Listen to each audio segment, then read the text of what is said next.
What's going on, guys? In this video, I'm going to show you how to solve one of the biggest problems I find when it comes to e-commerce, which is people asking, help, nothing's working, or help, why is my product not working? Why is it not selling? Why am I losing money? So let's talk step by step how to diagnose exactly what's going on. Let's go ahead and dive into my computer now, okay? The first example I'm going to show you, obviously you can't see the ad account name, because that says what the product is. And we're not going to go deep into these campaigns, but what I want you to understand and see is how the actual campaign itself is performing. Okay, so we're going to look at just a couple days period, right? So we launched this product somewhere between July 5th and July 14th. Okay, so we're just going to look at that data range. We'll filter by the main campaign here. And this product's doing really well. We're just starting to scale this, okay?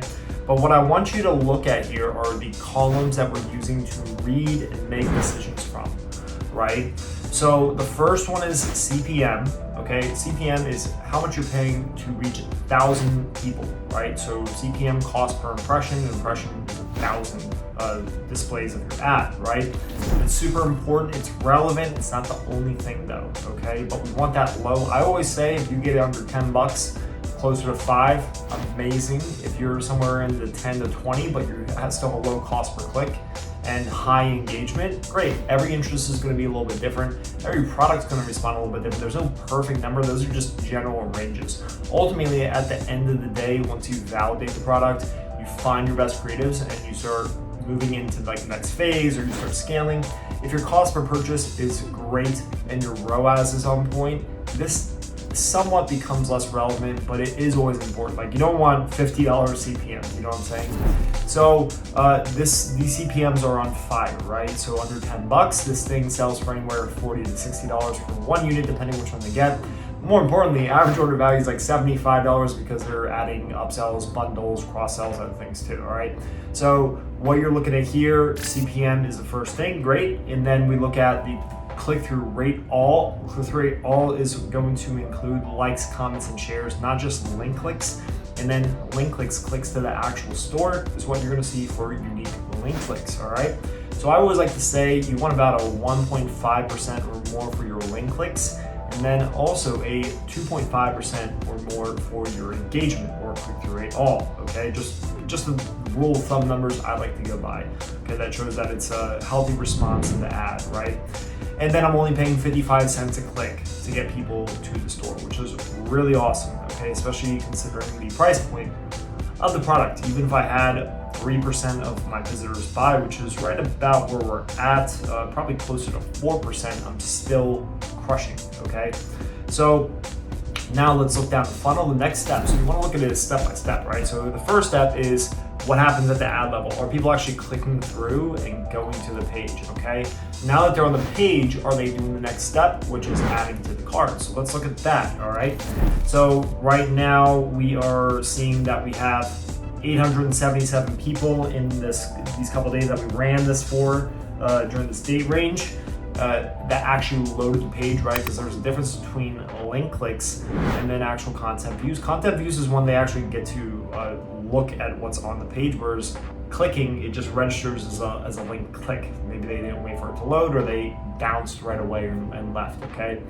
Now, let's look at the add to cart, which is the next step, right? So it's step by step. It's like you see a restaurant and you go in, right? And then the next thing is you sit down, and then as you sit down, you decide if you want an appetizer. If you don't want an appetizer, you want drinks. After that, the next step is going to be your main course. After that, it's going to be your your dessert, and then the checkout, right? So it's kind of like that. You want to just look at your e-commerce journey and store and customer experience in the same way. It's going to help you make the right decisions based off of the data you're getting, okay? And remember, all these numbers are relative to the product, but it paints a picture. The more data you run, the more traffic you run for a product, and the more targeted you get with not just the creatives and the interest selection and copy that you're using, but also the more you let Facebook optimize, okay, and let the algorithm do the heavy lifting for you. So right now we're paying for every unique add to cart about $3.84. Pretty freaking awesome. considering that this product has a higher price point. It's not a low ticket item, okay? And what I want you to pay attention to here, so if you do the math, 139 divided by 877, we're looking at least like a 15 to 20% add to cart ratio. Remember, this is all relative to the product. There's no perfect number. Just know that that's good, right? So I like the cost per add to cart, because let's say I had to get my cost per purchase to my end cost per purchase to be $30 or less, right? But the cost per add to cart was already $30. It's going to be, unless 100% of the people that add this to the cart, which is not going to happen, are going to make a purchase, then you're kind of screwed to start, right? So you always want some kind of ratio, maybe 1 out of 3. So maybe $10 add to carts for $30 purchases, or 1 out of 4, maybe $5 cards for $20 purchases, but it's all relative to the product. You have to always interpret this based on the product itself, okay? So now that we're looking at our data here, right, so the next step is they've gone to the cart. So we've had a pretty reasonable percentage. It's not like 2% of the people are adding to the cart. That'd be a really bad sign, okay? And we're paying very little on average per cart ad, okay? And then the next thing is you're looking at the actual purchase that's being made, right? And keep in mind that Facebook is underreporting by about 20 to 30%, which is great for me. That makes me very happy in a way, because it's such a low, the ROAS is so high already with what is being reported. So it's absolutely higher than that. Facebook is pretty darn accurate with the amount they spend. And if they're more conservative with the amount that they're helping us create in sales, great, because if we have good data in front of us, it's even better than what we're seeing, which makes me really happy. So really the ROAS is higher, right? So every dollar spent, I'm getting $5-6 back. I can do that all day, okay? Now, as we look down the funnel, so right now I'm using an app that's that's basically skipping the cart and taking them straight to checkout. So normally we will look at unique checkouts initiated, right, as like the next step, but here it's not going to be as relevant. Okay, but same story, right? You're looking at the transition from one step to the next, from dinner to dessert to actual checkout to the tip, right? So that's like another step, okay? So you have to look at it and interpret it this way, all right? Now, once they've gone, so we're looking at it, you can even do a simple math here. So out of all that, the carts, we're about 20 to 25% of our carts, if I'm doing the math right, are making a purchase, right? So, it's about 4 times the cost, maybe a little bit more to make a purchase. So about 20 to 25% of our carts are making a purchase. Really good, but what's really good ultimately is going to be our cost per purchase, which you see is $16 on a $40 to $60 product that on average is getting an order value. People are spending on average $75, right? So we can do this literally all day. It's like we're printing money, okay? So we're scaling this product up right now. I'll keep you updated how we go. Just to take a peek into our interests, they're gonna be blurred out because I can't give away all my secrets here, right? And you just take this product and run it, right? But you can see the best interests, okay? So based on number of sales, super low CPMs, really good cost per click, moderate engagement varies, interest, sure. But I'm paying still around that, $4 to $5 cart mark. And then cost per purchase is only $7.61, like for the first one. So every dollar we spent, we made $17, almost $18. That's awesome. That's really cool. So we will go back. Okay, so now I want to show you an example of a product that is not doing this well. And let's diagnose this together. All right, so this one, it's healthy here on the front end, okay, top funnel. So we're seeing that I'm spending about $7.94 per impression to reach 1,000 people. I'm only paying 56 cents to get someone to go to my store. Then out of those 910, actual 700, almost 800 people let the page load. All right, remember engagement, click-through rate, not super strong with engagement. Click-through rate's doing good, but it's kind of right on the cusp of where I want it to be. But keep in mind, the numbers change a little bit. So this item sells for $100.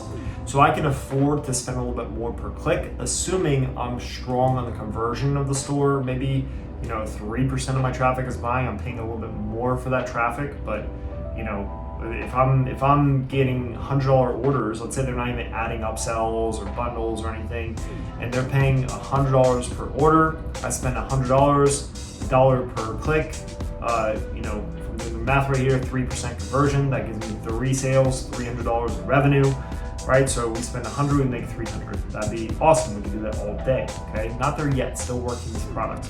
But now we look down the funnel. So we're going to the cart. The cart is $10.40, $10.38, right?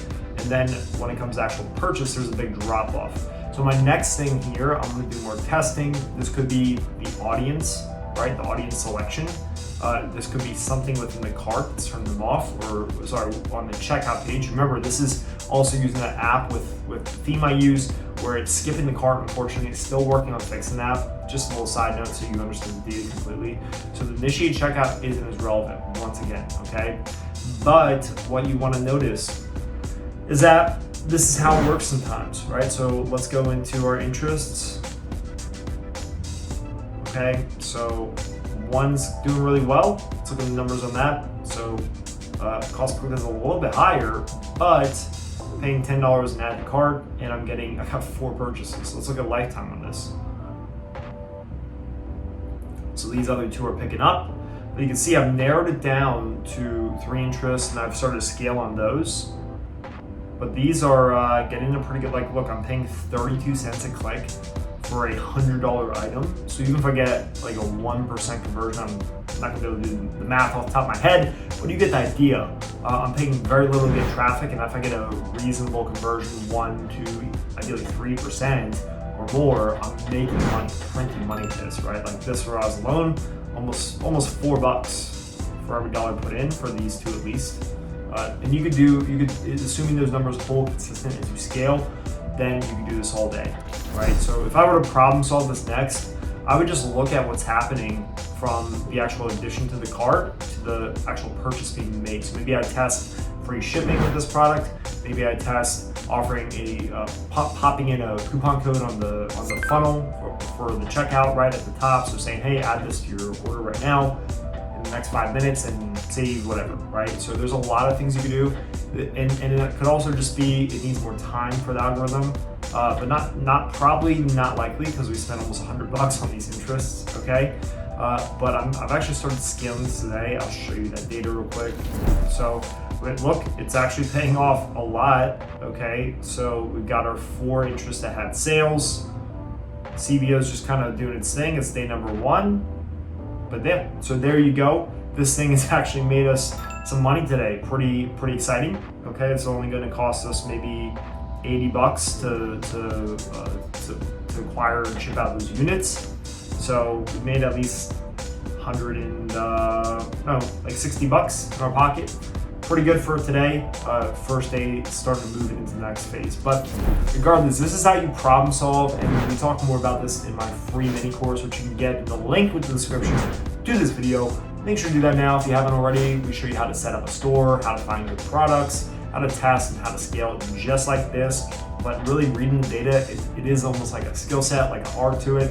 And it just takes time and learning, right? So make sure to check out the free mini course now. You'll be able to ask questions if you need any questions or feedback in our free Facebook group, which you'll have access to in the link in the description. But more importantly, after you join our free mini course, you'll be invited as well. All right, so have a great day, guys. Don't just give up on the product if you throw it up and it doesn't stick right away. Like, take your time if you're confident in it, especially if you're seeing sales, you're seeing some good numbers somewhere in the funnel. Maybe like you're paying a lot per click, but you're getting really cheap add to carts, right? Like, relatively speaking. Or maybe you're still getting good, like really close to break even cost of purchases. All right, there's so many ways you can interpret the data, okay? So I just want you to be aware of this, because I talk to so many people that are either afraid of spending money, so they just don't move forward, right? And they quit, they like just lose money and then stop and then start again, they lose money, stop, right? You have to kind of go through the grind and be willing, because you gotta look at it like you're investing in these products, okay? They're not just gonna, rarely, they're just not gonna work for you when you throw things up, unless you just got lucky, which happens sometimes. But I think that's worse, because it's hard to repeat luck unless you understand why you set yourself up for luck, okay? So have a great day, guys. Put this in use and check out our free mini course in the link in the description, and also our free case study, which shows you how we did really big numbers in a short period of time, okay? And you could do the same too, all right? Have a great day, guys, and I'll see you next video.